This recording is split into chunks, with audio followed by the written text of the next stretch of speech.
Welcome to First Aid Airgun. I'm your host, Lou, and thanks to my anonymous benefactor, today we're going to check out the Crosman M4 177. This is a 3 to 10 multi-pump, chambered in 177 caliber. Without further ado, let's get this party started. Unfortunately, this may be one of the last Crosman reviews I ever do since they've been bought out by Gammo, which is also a big multi-conglomerate that just buys stuff and turns it into crap. But lucky for us, this is an American OG model, so we're good to go. Some assembly required. You have to put the buttstock on here. I'll show you how to do that. See that little switch there? That'll come in handy in a moment. It locks in, and to unlock it, that little button there, just pull it back and press up, and it unlocks. Let's try it again, and of course I get stuck. And here we go. Now we're all better. The stock also has 3 points of adjustment. This is fully extended, and push the lever and it goes all the way in. And as you can see, the 2 dots there, so you have actually that middle range, so you have 3 points of adjustment for your stock. This particular model comes with open sights and a tool for adjustment. Has a little hex on there, and that would be for your up and down adjustments. And on the other end here, you're going to have another adjustment, but this is going to be your left-right adjustment, but you use the other end of the tool, which is more like a screwdriver. It's actually, you could use a screwdriver, but it comes with the tool, and you would just adjust it left or right, depending on your needs. One of the cool features of this particular model is the magazine that it comes with, and of course the tool. And the magazine acts as storage for the magazine and the tool, and you actually have another slot for a spare magazine. They're hard to find, but you can find them online occasionally. It has a push-through safety. As you can see, it is hot. Red means the gun is hot. Push it in, you're on safe. Back to hot. Always be aware of that. That red means you're hot. Back to safe. And loading up the magazine is fairly straightforward. Put the pellet in head first and repeat the process.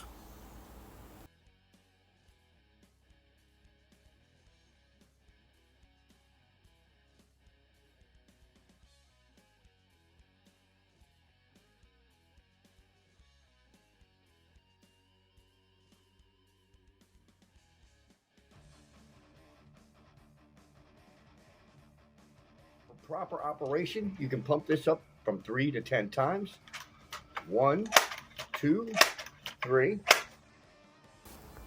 We'll only be testing pellets today, and you're going to pull back the bolt, grab your magazine, insert it, and cycle it 1 shot at a time.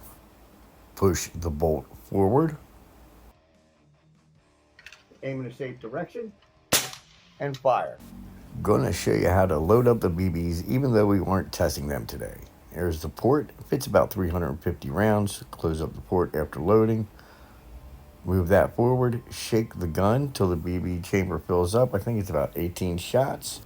And you're ready to shoot BBs. Before we get to any kind of testing, I just wanted to show you what little bit of pick rail you have there, right on the muzzle top and bottom, and on the pumping handle, but don't recommend you putting anything on there because of the pumping action. And of course, the pick rail on the top, you have enough room to pretty much put anything you want on top of there. Let's get you some chronograph and power numbers.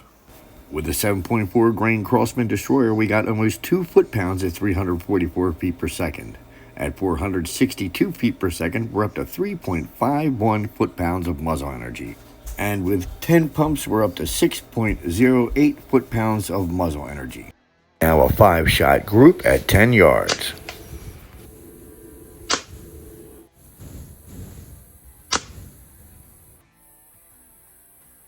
Kimmer! Not bad at all. I did have my one Timmy there to the right. Everything else was under a dime. But overall, it was basically a bottle cap size. So if your quarry is that size, you're good to go. Here's a look at the destroyer before being shot into the auto parts book. And here's a couple that I dug out for you. So what do we think of the Crosman M4 177? Actually, I kind of love it. I'm an old school pumper guy, love Crosman anyhow. up until recently. Uh, Really, really fun little plinker. If you can get your hands one that's still American made, I say go for it before they're all gone, because they were bought out by Gamo Daisy, which is also owned by a big conglomerate that just buys companies and turns them into crap for the most part. So all the American jobs at Crosman are pretty much gone and have gone to China.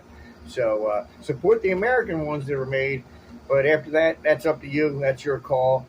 Not to say that China doesn't have some products that we all use every day, but that's just a hard one to swallow right there when you had your factory, a few hours away from me up in New York. So, but other than the Crossman debacle, this is a fun little plinker.